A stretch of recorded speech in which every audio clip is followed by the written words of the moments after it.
Amables televidentes, gracias por estar en La Hora con Gregory. Recibo a Juan Dionisio Rodríguez Restituyo, exdiputado de la República, expresidente del Frente Amplio. Los ex para nada significan pérdida de vigencia en su accionar político en República Dominicana, por el contrario, muestran lo eficiente que ha sido Juan Dionisio, y muestra de ello lo vamos a tener en este conversatorio, del cual agradezco que nos visite. Saludos.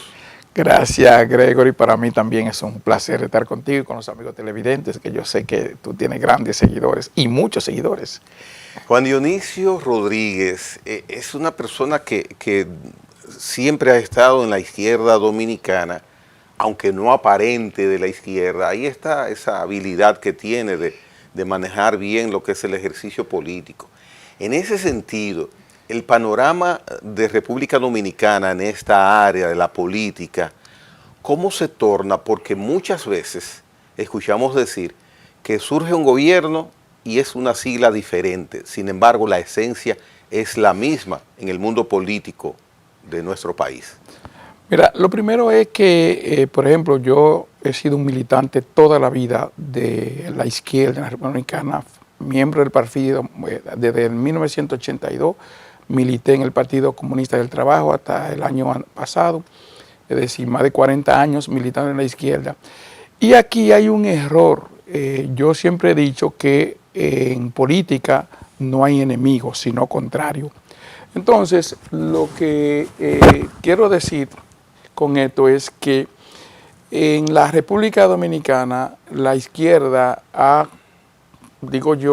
no ha tenido la certeza de actuar en sintonía con la realidad de la República Dominicana, y por eso se ha hecho difícil convertirse en opción de poder. No mueve la aguja, como dicen los burgueses, en términos electorales, y eso le ha quitado protagonismo, porque hace más de 40 años que en la República Dominicana la realidad es electoral.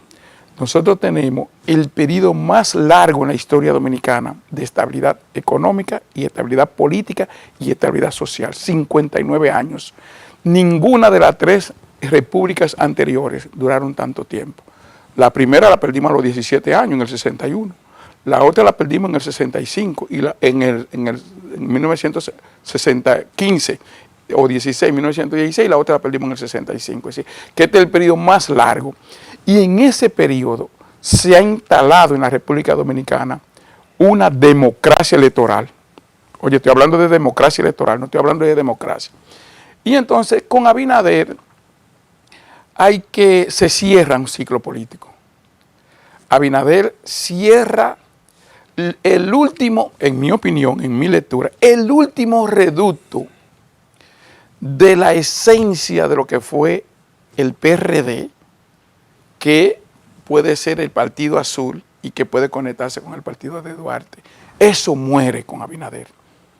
Y a partir de ahora viene el conservadurismo total en la República Dominicana, el liberalismo económico y el atraso político, sin historia. Te voy a poner un caso sencillo. Acabo de ver en la prensa de que un diputado acaba de presentar un proyecto firmado por 70 diputados más para cambiarle el nombre a la provincia de Peravia por Máximo Gómez. Pero Máximo Gómez nunca fue dominicano. Máximo Gómez es el héroe cubano. Y hay que agradecer que nació aquí, pero siempre fue español. Y se fue para Cuba precisamente porque aquí estaba combatiendo a los dominicanos en la anexión a España. Es decir, y ese diputado, porque no tiene sentido histórico, porque no tiene conocimiento de la historia. Y al no tener conocimiento de la historia, entonces plantea cosas como esa. Entonces, cuando no se gobierna con sentido histórico, entonces pasa lo que está pasando hoy en la República Dominicana. Tenemos un gobierno honesto, como el de Luis Abinader, que es su carta de presentación, pero cuando tú ves la ejecutoria, la República Dominicana, que puede convertirse en una potencia económica, porque tiene un crecimiento de más de 50 años, nosotros no hemos podido eliminar 800,000 dominicanos y dominicanas que no saben leer ni escribir. No hemos podido reducir todavía tasa de casi un 2% de gente que está por debajo de la pobreza, es decir, que vive en la indigencia. Entonces, y además no existe en la República Dominicana una élite, ni económica, ni política, ni social, ni laboral, ni cultural, que piense en la República Dominicana para los próximos 50 años. Entonces, en esa democracia electoral en que vivimos, que lo reconoce, cuando miramos hacia otro lado y otros aspectos, vemos que hay muchas cosas pendientes, como las que menciona, pero a eso hay que agregarle el día a día nuestro, la situación del tráfico con haitianos, la situación del tránsito, la situación de la salud no definida como se debe, la educación por igual, el deporte, tenemos retos pendientes.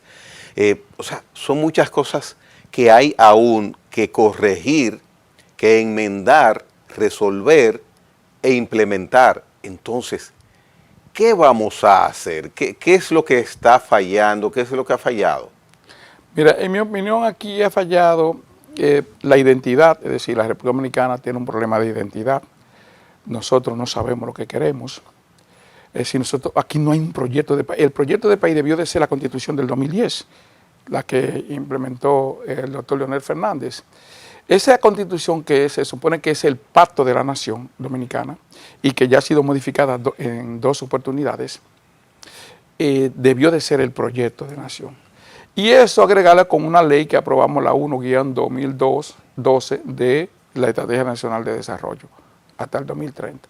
Es de suponer que eso debió de ser un proyecto que le dé a la República Dominicana la posibilidad de convertirse en una sociedad en la que pueda empezar a resolver temas como ese, el peligro de Haití, que es un peligro, pero nosotros no tenemos una visión, nosotros firmamos un pacto de nación con relación al tema haitiano, pero nosotros no sabemos qué queremos con Haití, qué va a hacer Haití. Pero ¿cómo se puede explicar eso? Un problema nodal de nuestra esencia. Las autoridades no saben qué hacer con Haití. Todos hablamos sobre Haití, que hay que sacar los haitianos, que hay que regularizar la ley 8020, o sea, pero no sabemos qué hacer. Claro, no sabemos, porque no tenemos un plan. Porque, por ejemplo, el CODEBI que está en Haití tiene 2.000 empleados, pero esos son empresarios que tienen una visión económica, porque Haití es nuestro segundo socio comercial. Es decir, el negocio con Haití son 5.000 millones de dólares, pero eso no está ni siquiera regulado, ni lo que se puede contabilizar. La Pucamaima hace siempre unos estudios sobre eso, pero ahí hay 12 millones de personas que nosotros debemos de alimentar y ellos nosotros allá. Porque el tema de Haití es Estados Unidos. Es decir, Haití no se va a resolver hasta que no se resuelva el tema del Coro Group, que es Estados Unidos, Canadá, Francia, España y Alemania. Esos son los 5 personas. Nosotros tuvimos en Europa, en la Comisión Europea, en el Parlamento Europeo, en el Consejo Europeo, tuvimos en Francia. A nadie le interesa Haití. Y yo lo digo con toda la responsabilidad. En mi opinión, Estados Unidos tiene a Haití como un ensayo para el tráfico de drogas, para el tráfico de armas, para el lavado de activos y alimenta las bandas que hay en Haití. Estados Unidos no quiere que se resuelva el tema de Haití porque hay un sector en Estados Unidos que entiende que hay que unificar la isla. Hay un sector fuerte, demócrata, y nosotros no vemos eso. Pero, Juan Dios. Te voy a poner un ejemplo. Nosotros duramos 4 años sin embajador norteamericano, republicano, y Haití tenía uno. ¿Por qué? Porque en la visión de un sector de demócratas, ese embajador era el embajador de la isla. Entonces, ¿dónde queda la potestad de nuestra soberanía? O sea, debemos aceptar que con la presencia no controlada de ilegales haitianos aquí, no podemos hacer nada concreto, porque vemos que Migración tiene la encomienda del Ejecutivo de sacar del país hasta 10.000 indocumentados por semana. O sea, no podemos, tenemos que resignarnos a esa situación. Es lo que dice, que mientras no se resuelva el Coro Group, no hay ninguna solución en ese sentido. Porque tenemos que buscar otras opciones que no son las que estamos buscando para resolver el tema haitiano. O sea, esa acción de deportación, ¿qué significa? No significa nada. Yo estoy de acuerdo que hay que seguir, pero, por ejemplo, el 34% de los partos que se hacen en el Distrito Nacional son de ciudadanas haitianas. Muy bien, eso se puede... Eso se puede controlar. ¿Se puede controlar? Claro, todo eso se puede controlar. El tema del tráfico de Haití es la mafia. Es decir, no hemos podido resolver... ¿Se puede eso controlar? Claro que todo eso se puede controlar. Es decir, es que no ha habido, a pesar de todos los esfuerzos que el gobierno puede hacer, hay sectores importantes que no se pueden controlar. Porque, por ejemplo, tenemos un muro, pero tú deportas 10,000 haitianos y vuelven los 10,000 por 15,000, por 12,000 pesos. ¿Por qué no resolvemos eso? Porque entonces, si estamos todos los días mandando 1,000, 2,000, 3,000 ciudadanos haitianos de manera irregular que están en la República Dominicana, ¿por qué no baja el flujo? ¿Por qué tenemos la misma situación? Dice José Ricardo Taveras, Leonel Fernández también ha copiado esa frase, una sola palabra, ha copiado esa frase de que hay una puerta giratoria en la frontera. Entonces, si usted cruza por ahí a 10 personas, por esa puerta giratoria, 10 personas vuelven para este lado. Entonces, la acción gubernamental, la acción estatal no da ningún resultado. Porque hay también un tema de realidad. Hay un libro que se llama Un día en Puerto Rico sin dominicanos. ¿Qué pasó? Se paralizó todo. Porque sacamos. Entonces, hay sectores en términos de mano de obra que no pueden sobrevivir sin Haití. Y el Estado lo sabe. ¿Qué es lo que necesita? Yo te voy a poner un ejemplo. Lo que pasa es que no somos honestos. Nosotros decimos que tenemos 5.6 millones de la mano mano económicamente activa. Eso es 5.6 millones. Si es verdad eso, entonces el 20% de eso es 1.056.000 personas. Entonces esa es la mano extranjera que nosotros necesitamos. Vamos a regularizar eso. Vamos a controlar eso y vamos a sacar todo lo demás. Eso que necesitamos, porque eso es lo que dice la ley, que podemos tener hasta el 20% de manos extranjeras en la República Dominicana. ¿Por qué no hacemos eso? Bueno, ¿y por qué no lo regularizamos? ¿Y por qué no lo anotamos? Para no utilizar lo que resta de programa en ese mismo tema, de mi parte quisiera terminar con lo siguiente. Cada 4 años, el año previo a las elecciones, cada 4 años, el año previo a las elecciones, escucho el compromiso de las 2 principales fuerzas políticas o de las 3 principales fuerzas políticas de asumir la situación de regularizar eso. Ganan el gobierno y el resultado es el mismo. Al contrario, se ha incrementado más esa situación. Pienso que tenemos una realidad en desventaja.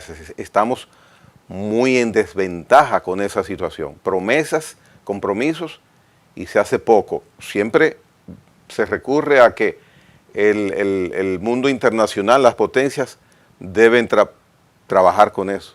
Sin embargo, las acciones que se hacen acá es totalmente ineficaz el resultado.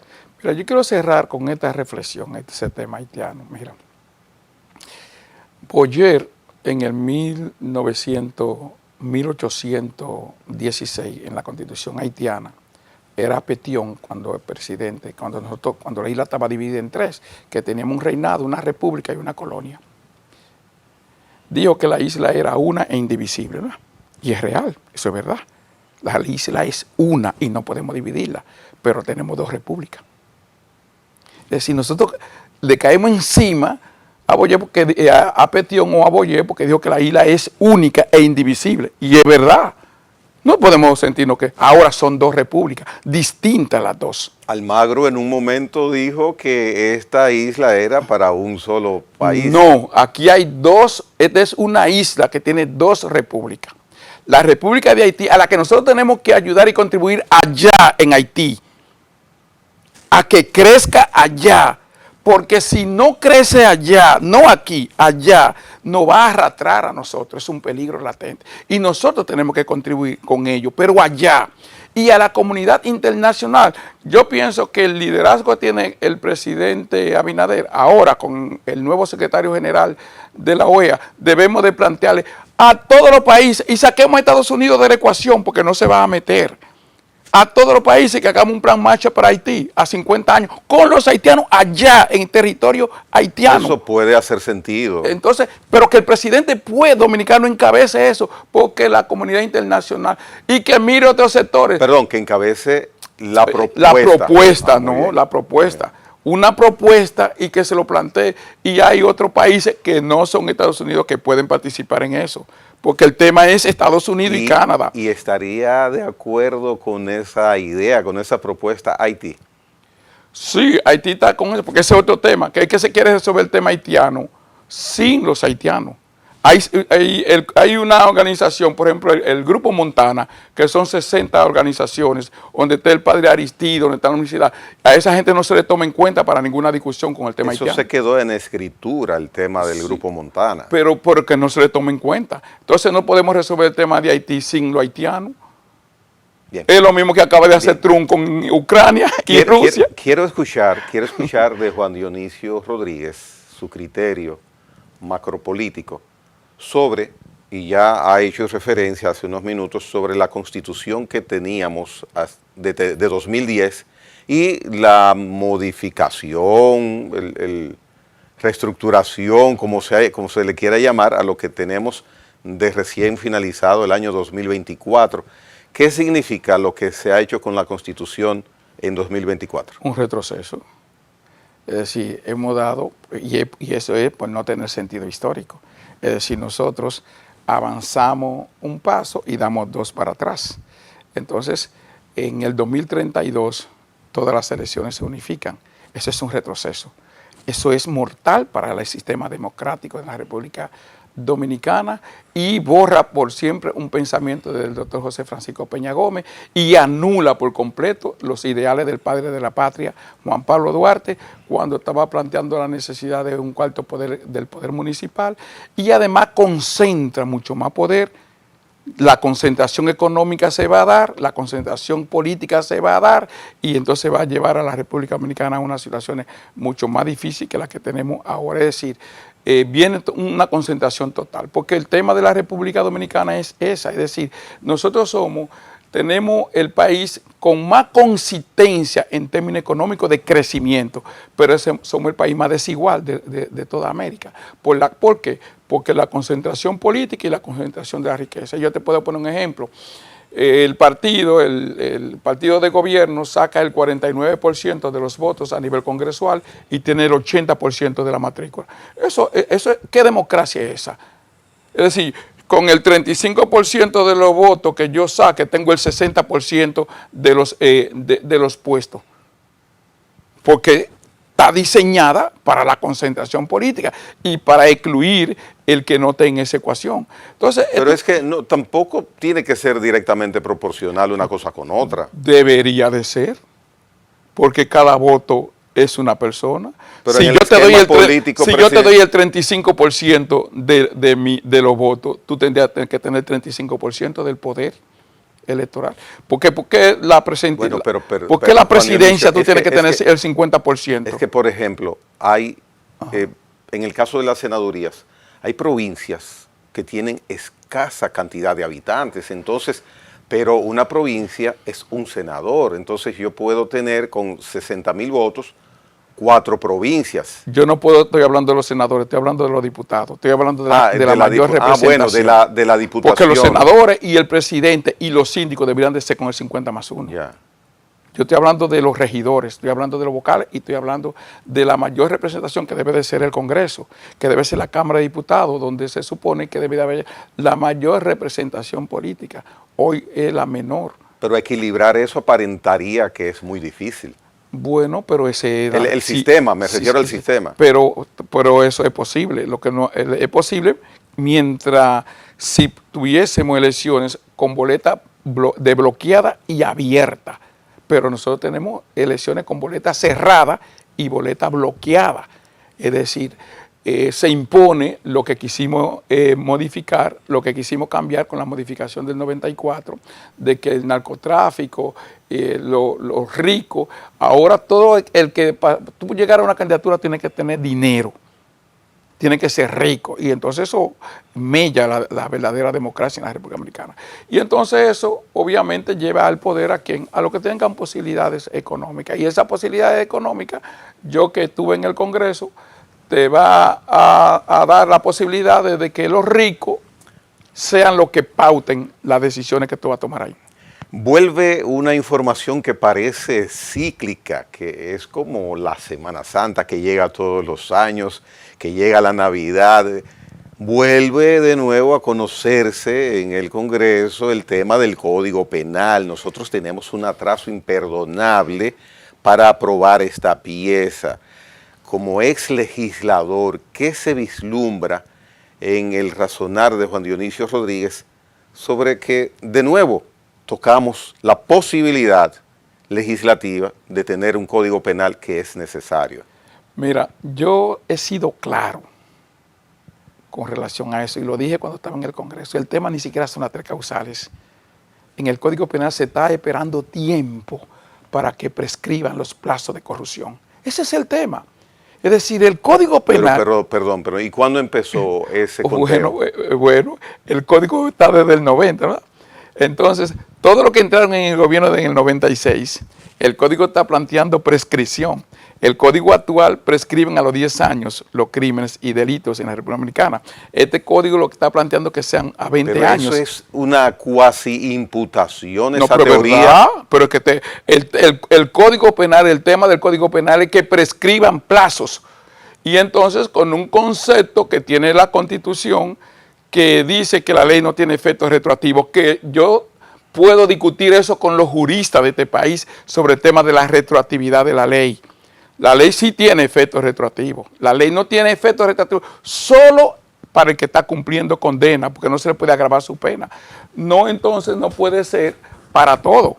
Entonces el Código Penal es eso. El Código Penal ya ahora que prescriben plazos, que han vencido una serie de plazos de delitos de corrupción, entonces puede aprobarse el Código Penal en el 2025 o en el 2026, que ya quedan eliminados todo tipo de plazos.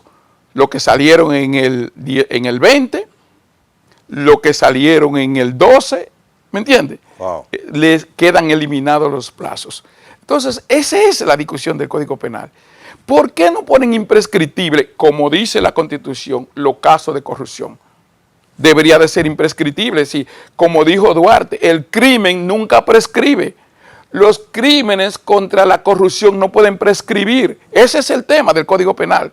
Es los plazos para la prescripción. Es ahí donde está entrampado. Y se encubren en las tres causales para cubrir el tema nodal del Código Penal, que es el tema de corrupción. Ese es el tema. Bueno, y yo lo viví porque yo estaba ahí. Interesante teoría, no la había escuchado. Le voy a prestar atención y hasta me voy a poner a sacar algunas cuentas sí, de quién asumió de tal periodo. Pero bueno, después lo haré. Hay, antes de que vayamos a la pausa, un tema que se ha anunciado ya como estaba previsto. Empieza el proceso protocolar de escoger los componentes de una nueva Cámara de Cuentas. Bueno, mira, yo pienso que el Congreso debe de modificar la Cámara de Cuentas, la ley que crea la Cámara de Cuentas. Ya se discutió bastante, hay buena propuesta para modificación de eso. Todo lo que están ahí son previstos. Aquí hay una desconfianza total que se generó en el gobierno pasado de la Cámara de Cuentas. Esta Cámara no ha podido revertir esa creencia que tiene la población, que en vez de una Cámara de Cuentas es una Cámara de Cuentos, siendo la Cámara de Cuentas una de las instituciones con carácter constitucional más antigua. En la Constitución de Santana del 1854 se incorporó la Cámara de Cuentas con carácter constitucional como una forma de controlar los excesos de los gobiernos, de controlar las corrupciones. Y nosotros, esa Cámara de Cuentas que en algún momento pudo tener la vigilancia, ser la garantía del ejercicio pulcro, honesto y ético de la administración, eso se perdió. Y no sé si el Congreso va a elegir jueces que tengan el valor, la ética, el compromiso de controlar la corrupción, que es el principal mal que tiene la República Dominicana, que a pesar de que el presidente, él ha hecho esfuerzo, ese es un tema recurrente en la sociedad dominicana y que no hemos podido resolver. Y no se puede resolver porque se ha vendido la creencia, que es mentira, de que los dominicanos somos corruptos, y no es verdad. Hay un grupo de malos dominicanos, de traidores a la patria, que son los corruptos, y ellos han impuesto un modelo de que la corrupción está en el tuétano de los dominicanos, y eso es mentira. Aquí hemos tenido presidentes que son honestos, Espaillá, mismo Juan Bosch, que tú no lo puedes acusar de corrupción. Balaguer decía que se paraba en su despacho, la permitía. Pero aquí yo creo que el tema corrupción, que tiene que ver mucho con la Cámara de Cuentas, no creo que, yo no tengo esperanza de lo que va a salir del Congreso, que ya eligieron 15 postulantes, o que de eso van a tomar la terna. Y no sé, no creo que hayan gente ahí que puedan tener los pantalones y las faldas éticas y morales que puedan enrumbar el gobierno hacia mejores deseos, y que la sociedad dominicana pueda sentirse orgulloso de ciudadanos que ejerzan sus funciones con honestidad y con ética. Bueno, no tengo esa esperanza. Si es así, entonces no estamos muy bien parados ni amparados en ese sentido. Vamos a hacer una pausa. Al regreso tocaremos la geopolítica, un aspecto que Juan Dionisio Rodríguez maneja muy bien. Venimos en breve. En breve volvemos.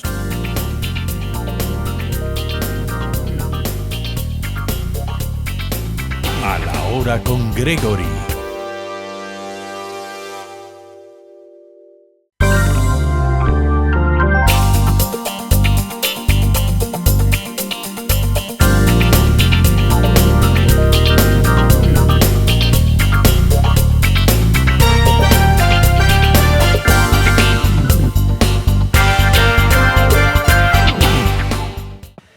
Amables televidentes, recuerden, los conversatorios que se producen en La Hora con Gregory, usted puede disfrutarlos, leerlos, escucharlos, saborearlos en el momento en que decida entrar a YouTube.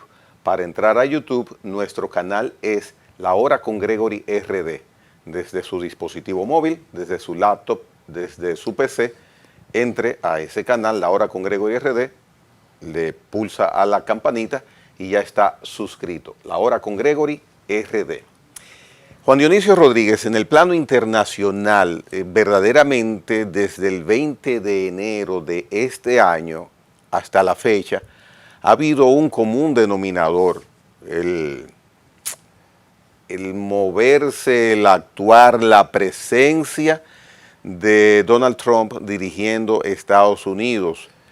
Lleva casi hasta que podamos tener pronto, ojalá sea así, un cese al fuego de la situación que se produce hace más de 2 años entre Ucrania y Rusia. Y por supuesto hay que mencionar las medidas económicas que está tomando el presidente norteamericano, que verdaderamente han conmocionado a las bolsas de valores, a los mercados internacionales.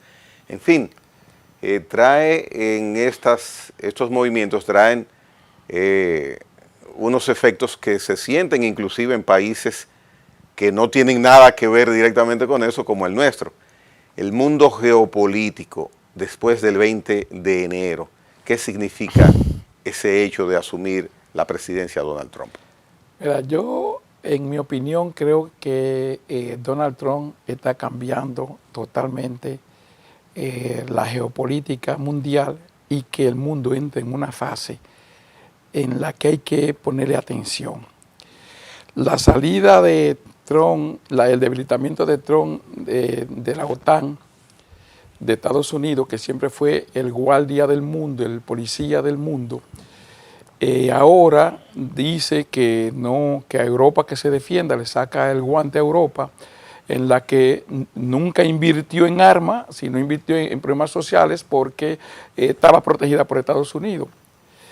Y ahora esta situación con Ucrania, a la que Estados Unidos empujó a esa guerra, es decir, Estados Unidos empuja a Ucrania a una guerra, como empujó a muchos países a guerra, y ahora le saca el cuerpo a Ucrania y está negociando sin Ucrania, es decir, está negociando con Rusia directamente para buscar una solución de Ucrania al margen de la propia Ucrania. Y eso genera una tensión porque fortalece a Rusia, fortalece la Federación Rusa, pone a Putin como un héroe para su país, pero recuérdate que ahora mismo, hace unos días, que Rusia e Irán, que también quiere convertirse en una potencia geopolítica en esa zona, hicieron un acuerdo a 20 años de protección de seguridad de ambos países y prorrogable 5 años más. Así estamos hablando de 25 años. E Irán, que no se le pone atención, pero que se está convirtiendo en una potencia, y de hecho ya no va a salir por el Mar Negro, sino que está construyendo en todo el desierto, va a ser un enclave inmobiliario donde van a transportar 20 millones de personas a vivir ahí para tener una salida. Entonces fíjate que ahora también lo de Siria empieza a resurgir porque... Pero eso ya empezó, ese proyecto. Sí, ya empezó, ya Irán ya empezó. De hecho, ha dicho Irán que se está fortaleciendo en el uranio y que quiere tener la bomba atómica. Porque esa es la grandeza de Rusia. Rusia, una economía pequeña, del mismo tamaño de Texas, es la economía de Rusia, pero toda su armamentos nucleares lo convierten en una potencia. Porque Donald Trump se ha enfocado en China. Él quiere debilitar a Rusia, quiere debilitar a China apartándolo de Rusia, pero no sabiendo que ese eje de Rusia, Corea del Norte, Irán, China, eso está consolidado. Y esa consolidación entonces le genera un problema a Estados Unidos que bajo la política o la doctrina, históricamente cada gobierno expresa una doctrina en Estados Unidos.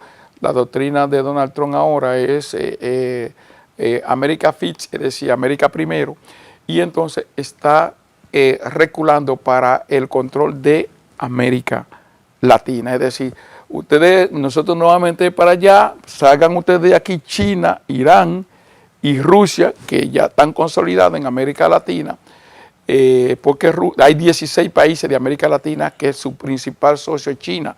Estados Unidos quiere romper eso. De hecho... ¿Y puede lograrlo? Va a ser difícil porque, por ejemplo, Brasil, que puede una potencia y su principal socio es China. Y ahora con el puerto de Malta en Perú, China también acaba de tener un enclave importante porque se adueña de ese puerto en Perú. Pero no solamente eso. Fíjate que cuando Marco Rubio llega aquí y cuando hace su gira por Centroamérica, ¿a dónde va? Cuando llega a Estados Unidos, a lo primero que va es al Comando Sur, a ver al general Elvin Hassler, que fue al Congreso para decir que es necesario cambiar la política geopolítica en toda América Latina, que el Comando Sur siempre ha tenido una visión para América Latina. Pero Adriano Espaillat presentó un proyecto de ley en diciembre que está en el departamento, que está en la Comisión de Relaciones Exteriores, creando como un fideicomiso de los países del Caribe, con excepción de Haití y Cuba. Es decir, por ley, una orden ejecutiva, él está planteando de que haya un protectorado. Y el mismo proyecto lo dice, donde Estados Unidos va a disponer de dinero para protegerlo, y así me lo dice el proyecto, para protegerlo de Rusia, de Irán y de China. Y en el Congreso se va a discutir eso en Estados Unidos, o se está discutiendo en el proceso de Estados Unidos. Entonces, el mundo, esa paz que se está negociando en Ucrania, es una paz indecorosa, como diría Churchill en aquel momento, cuando se quiso hacer la paz con Hitler. ¿Por qué? Porque si se busca la paz, que Churchill dijo que ustedes perdieron la dignidad para tener la paz y al final van a perder la dignidad y van a tener la guerra. Y al final tuvieron la guerra. Entonces, ¿qué va a pasar? Porque el fortalecimiento de Rusia, el fortalecimiento de Irán pone en peligro a un aliado esencial de Estados Unidos que es Israel. Y el tema de la franja de Gaza se genera también un problema con los palestinos. Fíjate que ¿dónde van a reunirse? Van a reunirse en Arabia Saudita. Y Arabia Saudita es un invitado especial de los BRICS. Entonces, en la medida que se fortalezca el BRICS y en la medida que el dólar disminuya y que los BRICS tienen claro de que tienen que llevar a Estados Unidos al paso, porque Estados Unidos consume el 25% de todo lo que se produce en el mundo, ¿entiendes? Y con estos aranceles le pone la situación difícil a Trump y le pone la situación difícil en el mundo, porque el mundo, Trump le quita la protección a todos esos países en la que dependían militarmente y de la protección de los Estados Unidos. Entonces, el mundo no está tan en paz. El mundo no está tan en paz. Pero ¿por qué buscar paz en Ucrania tiene un dejo de indignidad? Yo no digo dejo de indignidad, sino que la paz como se está negociando no favorece a, por ejemplo, a Europa, que va a seguir insistiendo en la guerra. Sobre todo ahora que Inglaterra, que no es de la Unión Europea, y Francia quieren seguir esa guerra. ¿Y la paz se entiende que tiene un costo? Claro que tiene un costo, pero es que esa paz que se está negociando con Ucrania, y de hecho cuando Rusia inicia esa guerra tenía razón, porque ellos lo habían planteado en el 2014. Que se sentían cercados por la OTAN. Y esa cosa, pero que eso puede llevar eso después a Letonia, a Rumanía, que hablan en Ucrania, hay enclave rumano, enclave letonio, que hablan rumano en Ucrania. Y obviamente que hablan ruso, que hablan tártaro. Claro. Entonces, todo eso puede llevar a que pueda ampliarse todo el poderío ruso, que ya tiene a Abjasia, que ya tiene a Osetia, que le quita una parte el problema con Georgia, que va por Moldavia. Entonces, eso amplía la línea estratégica de Rusia, pero no solamente eso, sino que le genera un problema económico a Europa, porque recuérdate que Rusia le aporta casi el 60% del gas que consume Europa, que Estados Unidos se lo estaba dando ahora. Al poner los aranceles, no sé qué va a pasar. Es decir, en todo este marco mundial, los peores que salen son los europeos, que quedan desprotegidos militarmente y económicamente. Entonces, decir que van a invertir 800.000 millones de dólares en armas, ¿en qué tiempo? ¿A quién se la van a comprar? ¿A Estados Unidos o a China? ¿A quién? Entonces también esa es parte del negocio quizás que Donald Trump está visualizando en ese comportamiento. Entonces, en mi opinión, esa paz que creo que se va a dar en Ucrania con una gran ventaja de Rusia, que va a quedarse con parte de toda esa zona y le permite tener una salida al mar de agua caliente, porque ese era lo que Rusia necesitaba, por eso estaba metido en Siria, y por eso el enclave en Siria, la base naval que ellos tienen y la base aérea que ellos tienen en Siria no está en juego, y lo negociaron con ellos, incluso aunque Bashar al-Assad está en Rusia. Fíjate que donde se dan ahora un conato de rebeldía es donde están la base aérea, la base naval rusa y la base aérea rusa en Siria, que ese es otro tema que hay que tomar en cuenta, porque Turquía que ahí quiere que los kurdos se le abra un espacio en Rusia, en Siria, porque hay 60 millones de kurdos entre Turquía, entre Irán, y entre Siria, que no tienen territorio. Entonces, Turquía quiere un enclave en Siria, despedazar a Siria y poner un enclave kurdo en Siria. Y entonces, ese es otro tema, porque Turquía también está atrás de la bomba nuclear y ya son 9 países que tienen bombas nucleares y entonces eso pone en peligro el mundo. Cualquiera que quiera detonar eso. Y ya Estados Unidos está construyendo una sombrilla sobre la bomba nuclear, pero eso no vale, una sombrilla, porque el medio ambiente. Es decir, Einstein dijo que la Cuarta Guerra Mundial será piedra y palo, si es que sobrevivimos. Hay un aspecto, y es el económico, que también lo he mencionado, aunque de soslayo, pero esa parte es importante. Es una guerra de aranceles, es tan ilógico ese procedimiento que está aplicando Trump, aunque a veces en estos días lo ha extendido. Es tan tonto Trump y su equipo económico de empezar a repartir aranceles a diestra y siniestra a aliados comerciales. No, él no es tonto. Él vuelve a una política del siglo pasado de Estados Unidos del proteccionismo, es decir, proteger todos los intereses de los Estados Unidos, porque Estados Unidos, ¿qué hizo? Recibía a los inmigrantes y sacaba a sus empresas fuera de Estados Unidos a producir, buscando mano de obra barata. Él lo que le ha dicho, no, vengan de nuevo para acá, porque Estados Unidos fue que llevó a China a la OMS. ¿Y en qué condiciones lo llevó? En un país de subdesarrollado. Y China todavía hoy se beneficia de ayuda mundial porque por todavía por esa categoría de países subdesarrollados, China, y está hoy en esa categoría. Entonces, Estados Unidos pensaba que China lo único que iba a hacer era el gran productor mundial, pero China ha sido más que eso. Es decir, ya los chinos no solamente están produciendo todo lo que necesita el mundo, sino que se están fortaleciendo y expandiéndose económicamente y tecnológicamente también. Es decir, los chinos no tienen la democracia de Estados Unidos. Trump se va ahorita. Putin puede durar hasta el 2036. Xi Jinping tiene 10 años y puede durar 20 años más. Es decir, y Trump, al menos que no haga una revolución en Estados Unidos, y creo que no lo va a hacer, le quedan 4 años.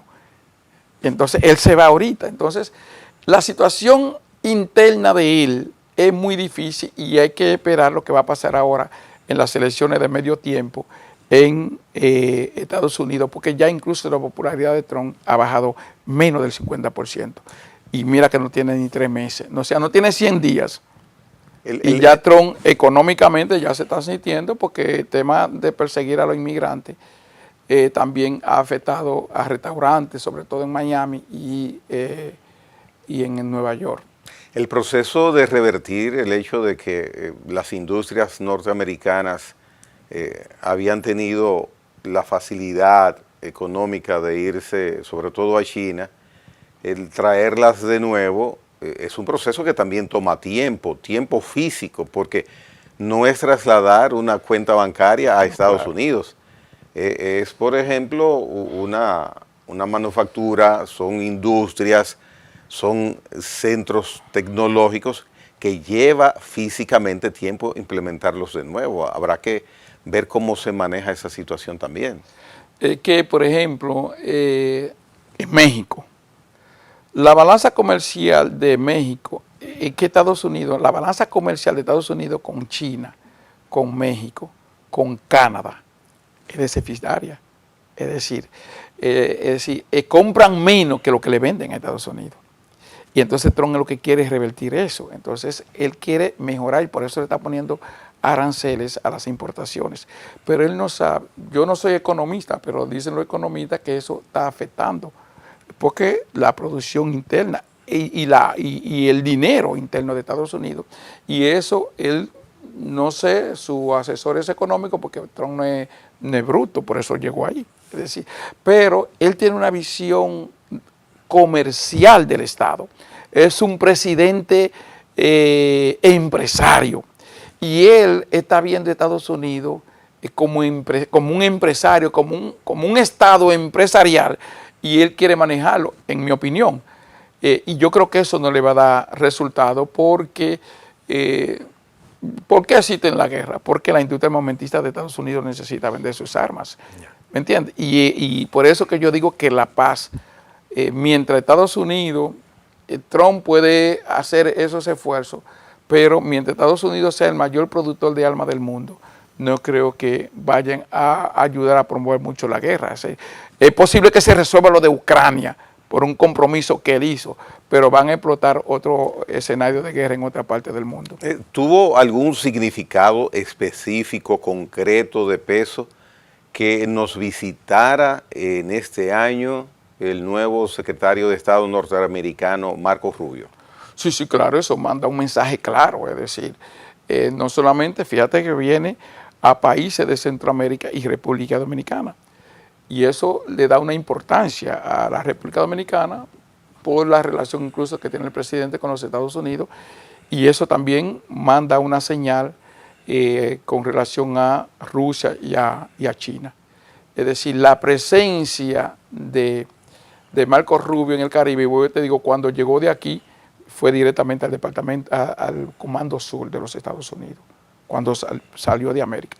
Y es diciéndole que no hay espacio para China, no hay espacio para Rusia, no hay espacio para Irán en esta parte del continente, y que por eso lo de Canadá, lo del Canal de Panamá y lo de la República Dominicana, porque nosotros, igual que Yemen, fíjate que prácticamente se armó una guerra, le entraron a los hutíes, Estados Unidos, lo bombardearon conjuntamente con Gran Bretaña.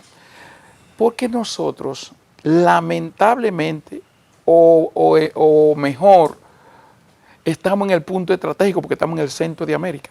Nosotros siempre hemos sido una disputa de todas las potencias del mundo, de todas, y no es desde ahora. Por eso aquí quisieron venir, los alemanes estuvieron aquí en la Segunda Guerra Mundial, mandaron misiles, pero los ingleses, los holandeses, los franceses, los canadienses, los americanos quieren el control de esta parte porque nosotros estamos en el punto estratégico y geopolítico más importante del continente americano. Y sabemos nosotros como país, en el mejor sentido de la palabra, capitalizar esa situación. No, precisamente acabamos de hacer un acuerdo marítimo con Holanda, donde le estamos dando parte de nuestra frontera marítima. Es decir, nosotros no tenemos visión, aquí no hay visión, eso es lo que nosotros tenemos todavía, se nos ha quedado muy adentro el complejo de Guacanagarí. Es decir, nosotros somos muy dados a darle al extranjero nuestro pan, nuestra cultura, nuestro dinero. Si nosotros tuviéramos esa élite que yo digo, y tomando en cuenta lo estratégico que nosotros somos, nosotros debemos de convertirnos en una potencia de todo el Caribe, de que podemos estar alimentando 25 o 30 millones de personas. ¿Qué ha significado nosotros aperturarnos y tener una relación diplomática, comercial abierta con China? Vamos ya para 7 años de ese hecho, más o menos. ¿Qué ha significado? No mucho, porque nuestra balanza comercial es muy deficitaria. Es decir, nosotros importamos, es nuestro tercer socio comercial después de Estados Unidos y Haití. El 16% lo traemos nosotros, de todo lo que traemos, lo traemos de China, pero nosotros aportamos apenas un 1%, un 2%. Es decir, lo que se pensaba de que teníamos un mercado de 1.004.000 personas, para que la República Dominicana pudiera llegar para China, eso nosotros no le hemos aportado, pero porque no tenemos esa visión. A mí me dijo el embajador dominicano en Moscú, Alejandro Arias Alzuero, que le planteó a los importadores, a los empresarios dominicanos, importar romo y tabaco a Rusia, y le dijeron que ellos no tienen capacidad para eso. Es decir, nosotros tenemos una visión muy estrecha, un cerebro de pollo en materia comercial, y porque no existe una élite, no tienen un estado profundo. Es decir, los santiagueros sí tienen una visión, pero regionalista, porque ellos se agrupan y tienen una visión y han construido a Santiago y actúan con pacto para defender los intereses de Santiago. Ellos tienen eso, y lo tienen desde Báez del 1858. Cuando trajeron a Santana para derrocar a Báez, los santiagueros, y después Santana lo traicionó. ellos se han quedado con eso. Pero no existe en la República Dominicana un proyecto que diga, mira, nosotros esto es lo que queremos. Los chinos ya planificaron para 70 años y ninguno de los que planificaron van a estar vivos. Entonces nosotros necesitamos saber qué va a ser de la República Dominicana en el 2050.